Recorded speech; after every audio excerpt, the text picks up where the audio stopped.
Le 10 janvier dernier, à la bibliothèque Madeleine Gagnon-Damqui avait lieu le lancement du livre Ma famille arc-en-ciel, qui a été écrit par deux auteurs matapédiennes. Je me suis déplacé pour leur poser quelques questions.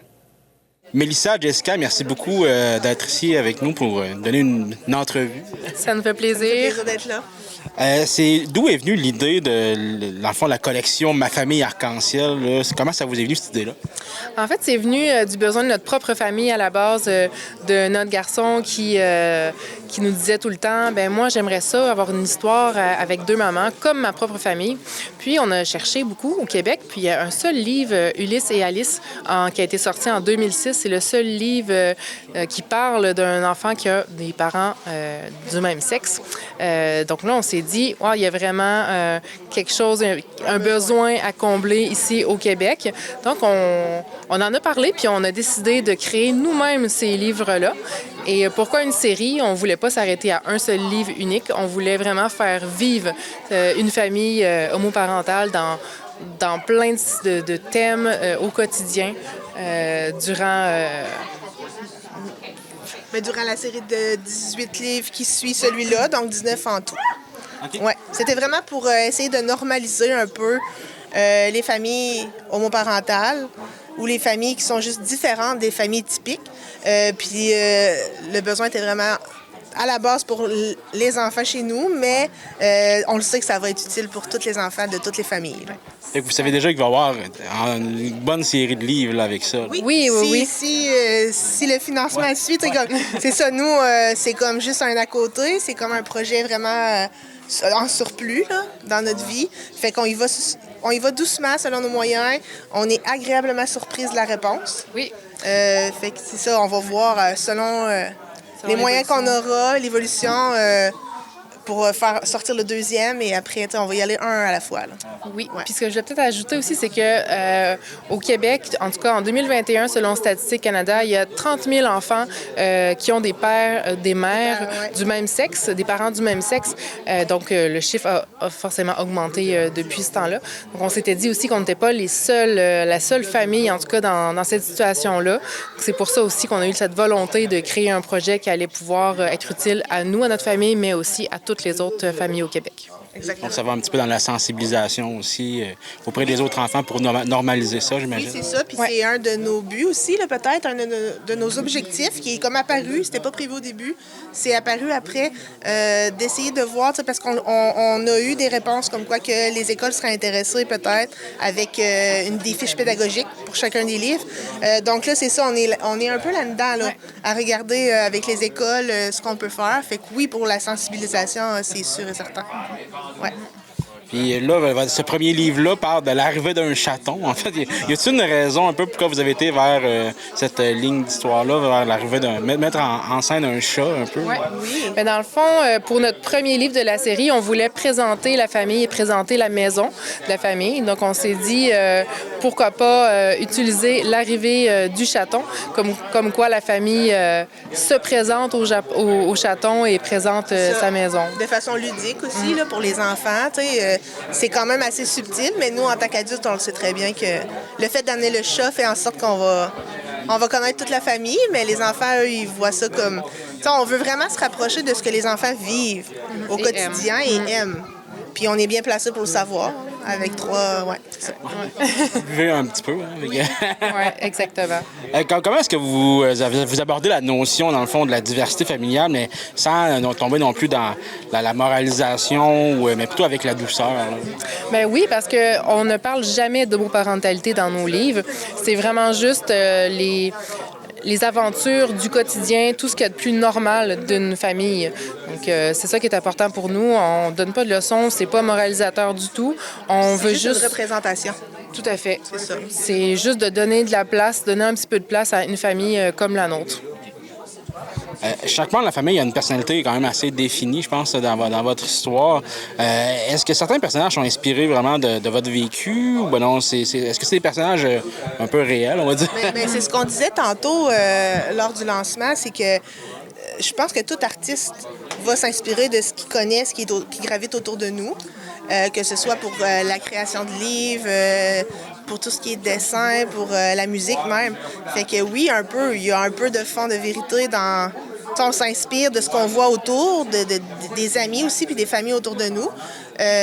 Mais ça reste que c'est quand même fictif. C'est fictif, mais c'est inspiré quand même de nos aventures, des aventures de nos enfants et de nos chats aussi. Donc, il y a les jumeaux, donc c'est Léo et Mia, qui occupent une place quand même assez centrale dans le livre. Oui. Vous avez choisi les jumeaux, j'imagine, parce qu'il y a des jumeaux à la maison. Même non, pas du tout. Non, je voyais les deux enfants, puis je pensais que tu étais du même âge. Exactement, c'est que tout le monde pense que c'est des jumeaux. Okay. Fait que là, on s'est dit, tu sais, c'est de là aussi la fiction, là, tu sais, comme nous, on s'est dit, des jumeaux, c'est le fun, on représente des jumeaux. Il n'y a pas de livre qui parle toujours de jumeaux non plus. Fait qu'on essaie d'amener plein de choses différentes autour dans notre livre qui fait qu'il représente un peu des vécus spéciaux. Oui, c'est ça. Puis, comment s'est déroulée aussi la collaboration entre vous deux pour écrire un livre comme ça? Est-ce qu'il y avait un petit peu de relance, un petit peu de... Ouais. Des fois, est-ce qu'il y avait un petit peu de... je vais dire la tension, mais j'imagine que c'est pas une grosse tension, là. Mais... Jessica, elle est technicienne en éducation spécialisée. Donc, quand il a fallu décider des thèmes de nos livres abordés, c'est sûr qu'elle a été comme vraiment importante dans les prises de ces décisions-là. Qu'on a établi en premier tous les sujets sur lesquels on voulait traiter. Ça a été la première étape. Ensuite de ça, on a fait une écriture vraiment à deux. Ça allait super bien. On discutait aussi de comment on voulait amener le thème.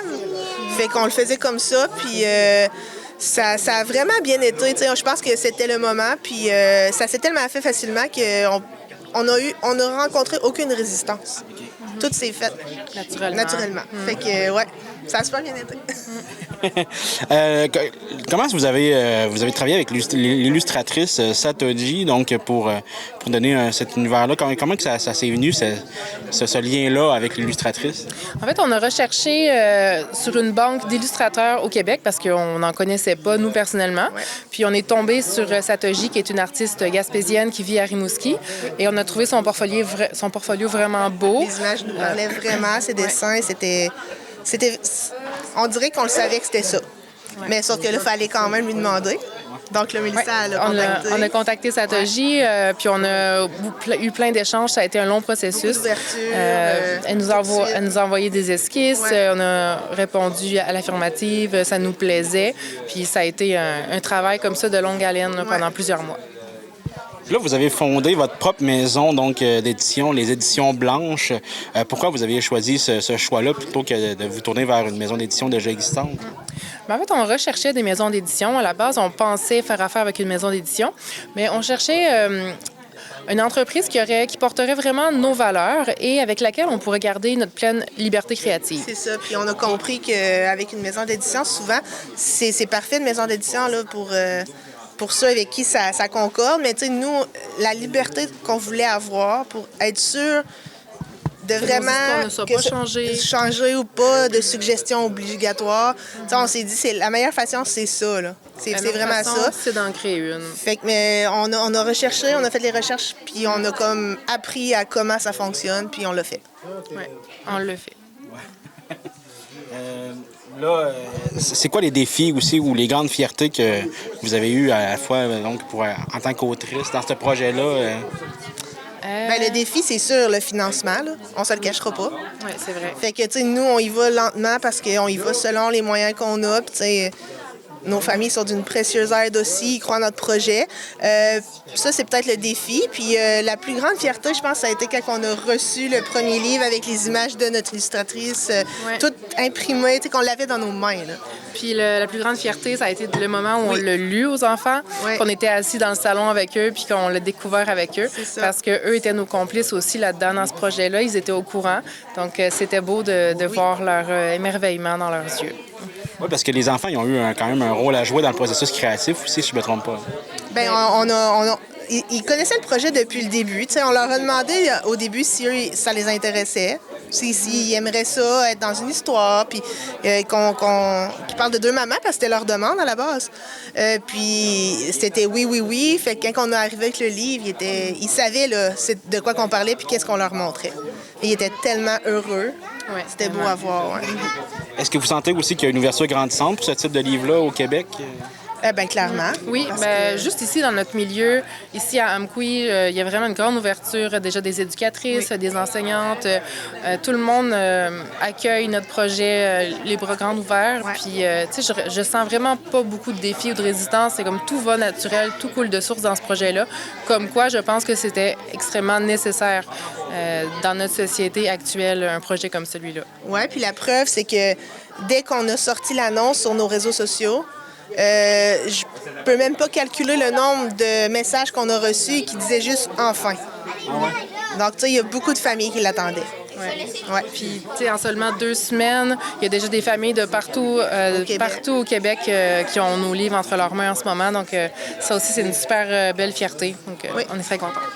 J'imagine que vous faites un peu la promotion aussi via le web, là, par des groupes Facebook. En fait, des choses c'est comme ça. seulement par nos réseaux sociaux. Ouais. Puis ça fait 1 an qu'on travaille comme en sous-marin, j'aime dire, là, que personne voit, mais qu'on le fait, puis qu'on le sait, nous, que c'est pour ça aussi. Fait que je pense qu'on s'était bien préparés. Ouais. Puis ça ne fait que grandir de jour en jour. Là. C'est ça. Donc, TikTok, Instagram, Facebook. Ouais. Puis, Notre page maintenant, notre site site web, qui puis, est www.éditionblanche.com. Fait que là, avec le site web, on a accès à tout, puis aux prochains livres, je l'espère, qui vont arriver bientôt. ouais. Je vais vous poser une petite question, plus la question qui tue quasiment. Là. Comment est-ce que vous répondez aux gens qui pensent que les thèmes de diversité n'ont pas leur place dans les livres pour enfants? Ah, ben moi, je peux être honnête, on les ignore. Parce que moi, je le sais que le besoin est là. Fait que, tu sais, je pense que dans tout ce qu'on fait, on a toujours des gens qui seront pas contents. Il y a toujours de la haine de toute façon. Quoi qu'on fasse, on ne peut jamais être aimé de tous.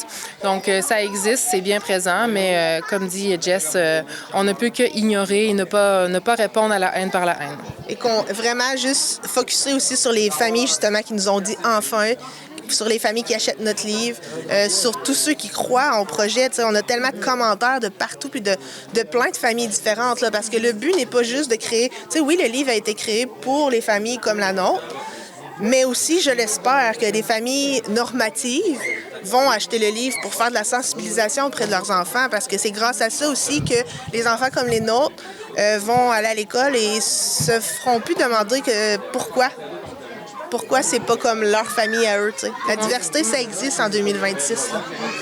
Fait qu'on espère, grâce à notre livre, des enfants pourront se sentir fiers d'avoir 2 mamans ou 2 papas, puis se sentir tout à fait normal à travers leurs amis d'école, leur famille. Et puis, Est-ce que vous avez des projets aussi pour les éditions blanches dans le futur? Est-ce que vous voulez aller dans le thème de la diversité dans tout genre un peu? Est-ce que vous avez des idées un peu? Oui, on a quelques petites idées. Tu oui, peux le dire, on reçoit déjà des demandes d'autres auteurs, premièrement. qui aimeraient se faire publier. Exact. Et puis nous, personnellement, on a aussi plein d'autres idées et plein d'autres projets. Donc, ce n'est que le début d'une longue aventure. Exact. Puis, tu sais, là, présentement, on va focusser sur cette série de livres-là, mais, tu sais, on déborde d'idées dans notre tête, là. Fait qu'on va juste attendre de voir quelle ampleur ça prendra. Mais on va vous garder les surprises pour tous nos autres projets. Si on veut se procurer le livre, on va où? On fait comment? Donc, j'imagine les éditions blanches, éditionblanche.com.